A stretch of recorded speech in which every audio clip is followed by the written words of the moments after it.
สบายดีจ้ะทุกคนสบายดีพ่อแม่พี่น้องหมดทุกคนเด้อยินดีต้อนรับเข้าสู่ช่องน้องคิงสาวลาวทุกคนจึงช่องนี้ก็เป็นช่องใหม่เด้อพี่น้องก็ฝากติดตามรับชมเป็นกำลังใจให้น้องคิงเด้อทุกคน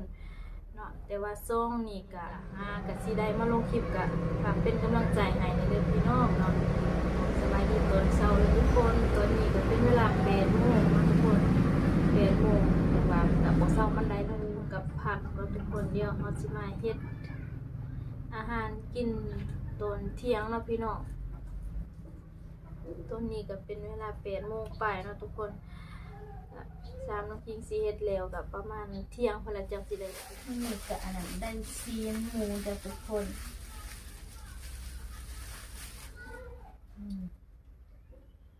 เขาซื้อซีนหมู10,000 กีบทุกคนแล้วก็อันนั้นได้ตับอีกหน่อยนึงนะพี่น้องนี่ก็คือซีนเขาซื้อ10,000 กีบพี่น้องแล้วก็มีผักทุกคนมีผักอันนี้ว่าอันหยอดอีหยังเนาะทุกคนว่าเป็นอันหยอดมะอึหรือว่าหยอดอันนั้นมากอันนั้นมักเวอร์แม่นบ่พี่น้องนี่หยอดมักเวอร์หรือหยอดมะอึหยอดมะอึมันสิเป็นอันนี้มันน่ะอันนี้สิเป็นมันมีคนตามใบนะแม่นบ่พี่น้องนี่ก็น่าสิแม่นยอดมะกะเวอร์เนาะจริงก็บ่เคยกินเนาะแต่ว่าเห็นเขาเจ้าขายก็เลยซื้ออยากกินเนาะพี่น้องสิลองมื้อครัวซีนหมูเบิ่งเนาะพี่น้องว่ามันสิแซ่บบ่เพราะว่าเราบ่เคยกินแล้วก็บ่ฮู้ว่ายอดอันนี้มันยอดอีหยังเนาะก็ฮู้แต่ว่ามันเป็นกลิ่นเฮาก็ซื้อมาสิลองกินเบิ่งเนาะพี่น้องมัดหนึ่งกะเขาเจ้าขาย12,000 กีบเนาะพี่น้องมันปักใหญ่นะ12,000 กีบ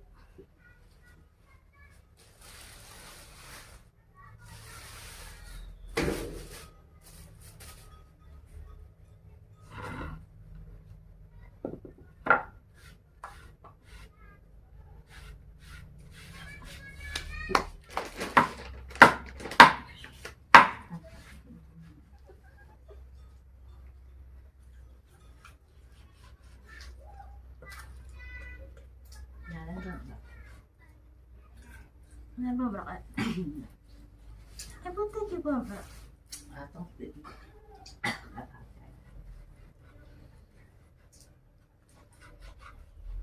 บ่บอกได้ไงจังจ่อ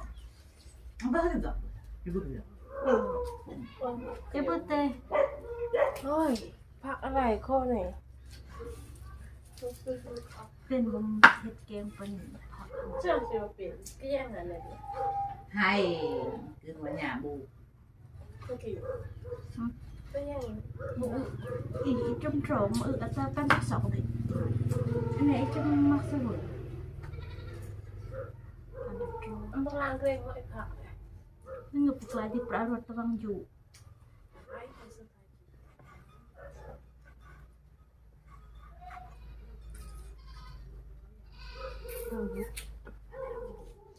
เขาบอกเขาขาหมดอ่ะ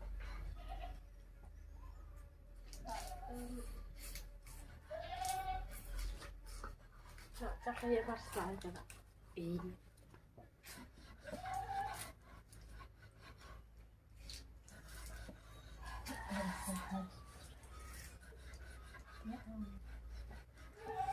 จักไม่ฝึก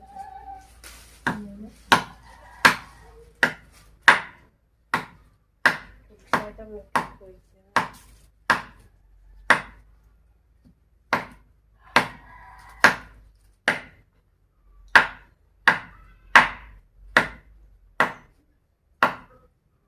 ฉันกู้มาแต่เนี่ยกู้ต้องติ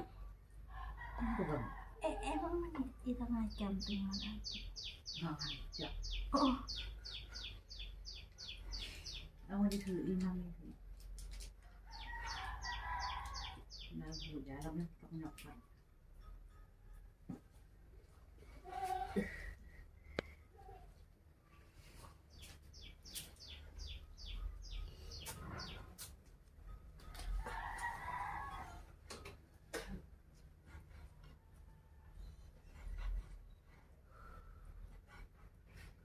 นี่ทุกคนก็สิประมาณนี้เลยพี่น้องนี่ก็สิเอาไว้กินตอนแลงเนาะพี่น้องนี่ก็สิกินตอนเที่ยงมื้อนี้แล้วก็สินี่สิคั่วใส่ฟักใส่ยอดผักเนาะทุกคนโคตรงามเลยยอดผักมีแต่ยอดอวบๆนี่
นี่ก็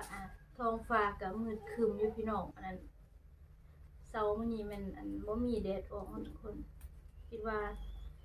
หน้าฝนสิตกเนาะพี่น้องคือฝนสิตกทั้งบ้านทางบ้านน้องคิงแม่นอันนั้นบ่ทันได้ตกกาซั่นทุกคนบ่มีน้ำเนาะเพราะว่าอันนั้นฝนบ่ตกมีแต่ร้อนอบอ้าว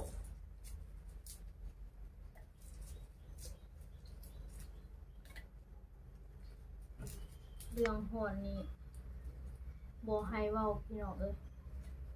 ฮ้อนสุดๆเลย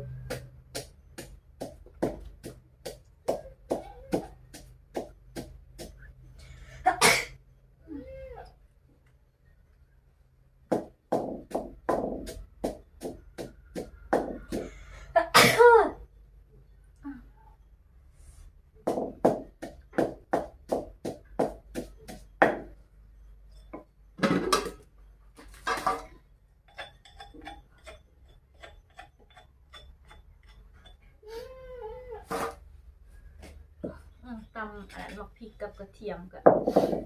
อยากจามตลอด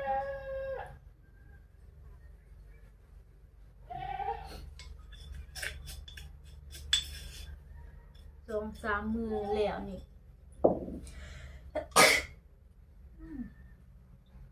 น้องคิงบ่สบายเนาะเจ็บคอแล้วก็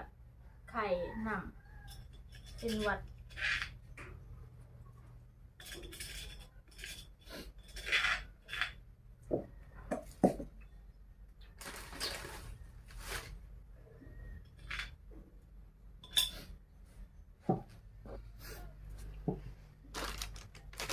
เครื่องปรุงกะ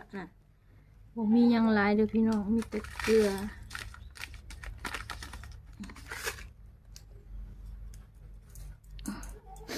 ใส่เกลือเป็นนัวแล้วก็กะสิอันนั้น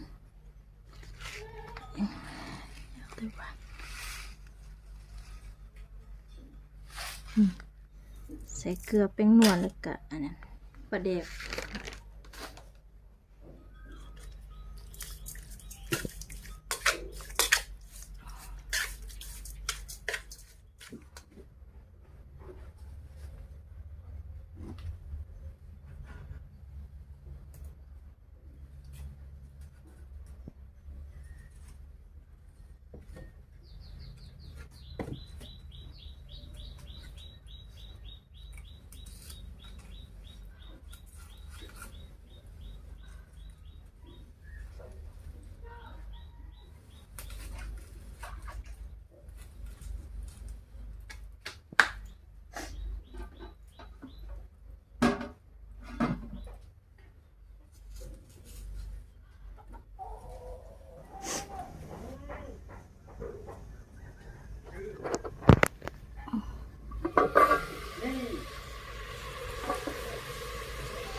อดอันที่ใส่น้ำทุกคน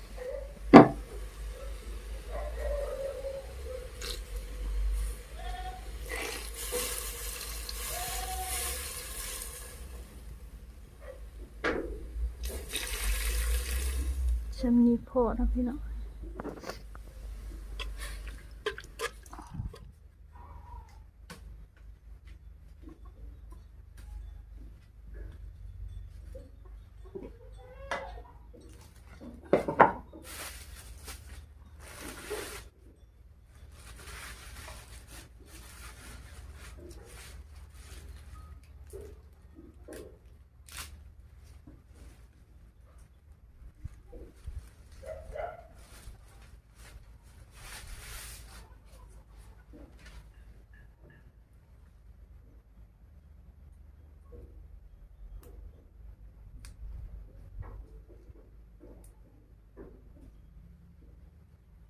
กะสิอันน่ะสิลองกินเบิ่งทุกคน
พี่น้องสุกเลยทุกคนนี่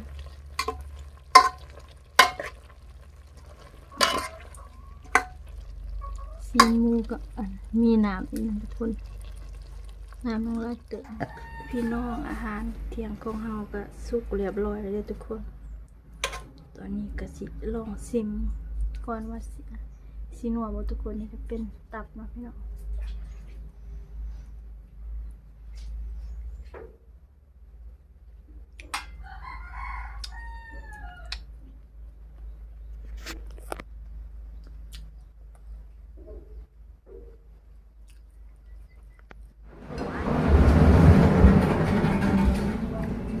มาเด้อพี่น้องมากินข้าวนำกันเด้อนี่คืออาหารเที่ยงของทุกคนนี่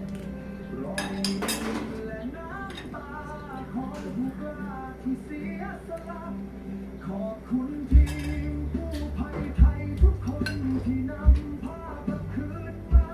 สู่อ้อมกอดของครอบครัว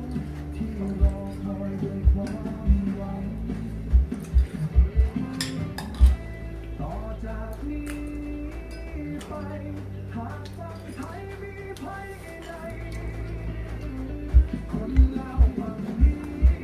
พร้อมใจจะข้ามไปช่วยทันทีเพราะเราคือพี่น้องเพราะเราคือเพื่อนร่วมชีวิตมิตรภาพที่มีมันยิ่งใหญ่เกินกว่าคำบรรยาย